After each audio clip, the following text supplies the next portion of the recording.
आज की हमारी चर्चा एक ऐसी फिल्म पर है जो सतह पर तो एक सुपर हीरो की कहानी लगती है, पर असल में उसकी परतों के नीचे छिपा है एक पॉलिटिकल थ्रिलर। हाँ, हम बात कर रहे हैं captain America the winter soldier की। और देखिए, हमारे पास इस फिल्म के कई विश्लेषण और सीन बाय सीन ब्रेकडाउन है, तो हम सिर्फ कहानी ही दोहराने वाले हैं। नहीं, बिल्कुल नहीं।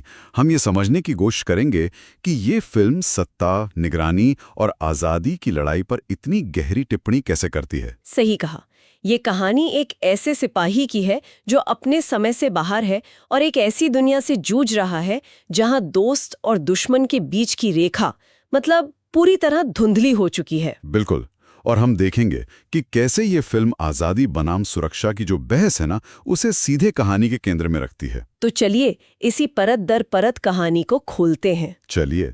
तो फिल्म की शुरुआत में हम स्टीव रॉजर्स को देखते हैं, एक ऐसा इंसान जो हम जानते हैं 1940 के दशक से आया है और वो आज की डिजिटल और कह सकते हैं रहस्यों से भरी दुनिया में खुद को ढालने की कोशिश कर रहा है। हाँ, और उसकी मुलाकात होती है सैम विल्सन से, यानी फैल्कन से।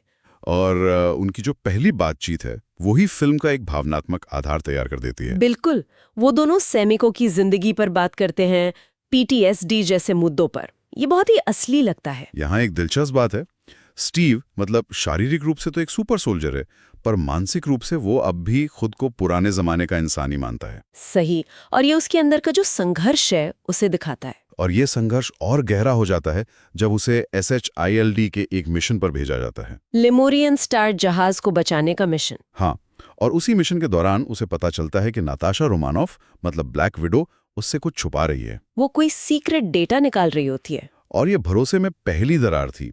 स्टीव को पहली बार ये एहसास होता है कि SHILD उसे पूरी सच्चाई नहीं बता रही। यहीं से उसके शक की शुरुआत होती है। और फिर कहानी के केंद्र में आता है प्रोजेक्ट इनसाइट। हाँ, project insight. Nick Fury Steve को 3 बहुत बड़े हेलीकैरियर दिखाता है जो सैटेलाइट से जुड़कर किसी भी संभावित खतरे को बनने से पहले ही खत्म कर सकते हैं। सुनने में तो ये कमाल का आइडिया लगता है ना? हाँ, एक सुरक्षित दुनिया। पर यह फिल्म का सबसे बड़ा और सबसे महत्वपूर्ण मोड़ है। ये सीधे सीधे सवाल खड़ा करता है, आजादी या सुरक्षा? और स्टीव इसे साफ तौर पे नकार देता है।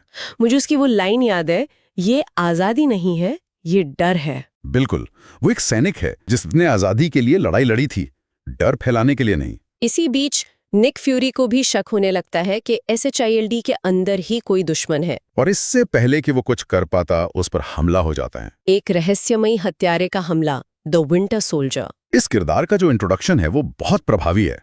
एक धातु का हाथ, भावनाहीन चेहरा और वो जिस सटीकता से हमला करता है, हाँ, दर्शकों के लिए ये एक नया और डरावना विलन है।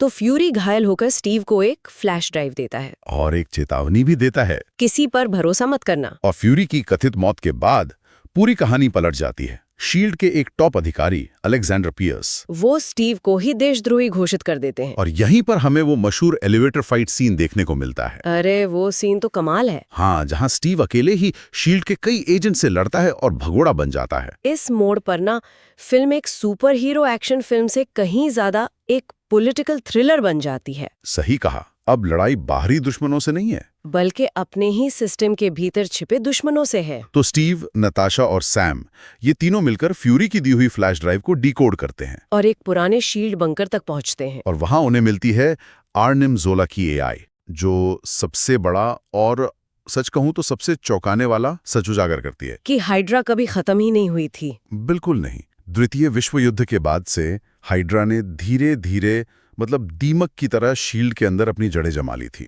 और प्रोजेक्ट इनसाइट वो असल में शील्ड का नहीं, हाइड्रा का हथियार है। हाँ, एक सामूहिक हत्या का हथियार जो भविष्य में हाइड्रा के रास्ते में आने वाले लाखों लोगों को एक साथ मारने के लिए बनाया गया था। ये बहुत ही डरावना सच है। बहुत ज्यादा। जिस संगठन को दुनिया की रक्षा के लिए बनाया गया, वही दुनिया का सबसे बड़ा खतरा बन गया था। और फिर कहानी में एक और बड़ा भावनात्मक मोड़ आता है जब स्टीव का सामना विंटर सोल्जर से होता है। एक बहुत ही भीषण लड़ाई होती है उनके बीच। और उसी लड़ाई के दौरान स्टीव उसका मास्क हटा देता है और वो चेहरा, सामने जो चेहरा होता है वो है बकी बार्न्स का, स्टीव का बचपन का सबसे अच्छा दोस्त, जिसे वो द्वितीय विश्व युद्ध में मरा हुआ मान चुका था। ये खुलासा फिल्म के एक्शन को एक बहुत ही व्यक्तिगत और भावनात्मक लड़ाई में बदल देता है।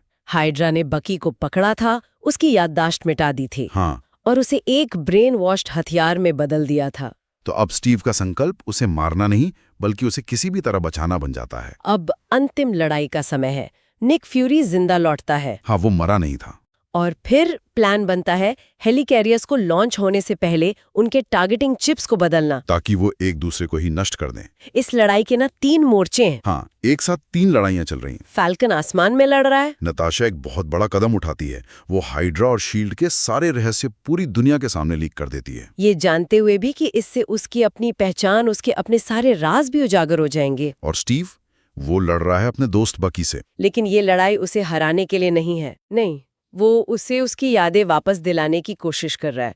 वो बकी से कहता है, वो जो उनकी लाइन है, मैं तुम्हारे साथ अंत तक हूँ। I am with you till the end of the line. वो अपनी शील्ड तक फेंक देता है। हाँ, वो उसे दिखा रहा है कि उनकी दोस्ती इस लड़ाई से, हाइड्रा से, हर चीज से बड़ी है। अंत में हेलिकैरियर तबाह हो जाते हैं, शील्ड आधिकारिक तौर पर खत्म हो जाती है और सबसे जरूरी बात, बकी डूबते हुए स्टीव को बचाता है। और फिर गायब हो जाता है।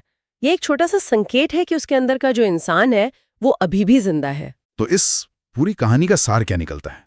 मतलब ये फिल्म सिर्फ एक्शन या स्पेशल इफेक्ट्स के बारे में तो बिल्कुल नहीं है। नहीं, ये दिखाती है कि कैसे सत्ता पर आंख बंद करके भरोसा करना खतरनाक हो सकता है। और ये दोस्ती, वफादारी और इस विचार की ताकत के बारे में भी है कि कभी-कभी सही के लिए खड़े होने का मतलब पूरे सिस्टम के खिलाफ जाना होता है। कीमती हो सकती है।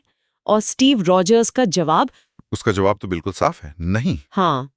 वैसे मिड क्रेडिट सीन में वांडा और पिएट्रो मैक्सिमोफ पर हाइड्रा के प्रयोग दिखाए जाते हैं। और एंड क्रेडिट सीन में बकी को कैप्टन अमेरिका म्यूजियम में अपनी पहचान खोजते हुए दिखाया जाता है, जो आगे की कहानियों के लिए मंच तैयार करता है। तो अंत में ये विश्लेषण एक बहुत ही विचारणीय प्रश्न छोड़ जाता है। जब कोई संस्था जिसे हमारी रक्षा के लिए बनाया गया हो खुद ही सबसे बड़ा खतरा बन जाए, तो एक व्यक्ति का क्या कर्तव्य होता है? आदेश का पालन करना या अपनी अंतरात्मा की सुनना?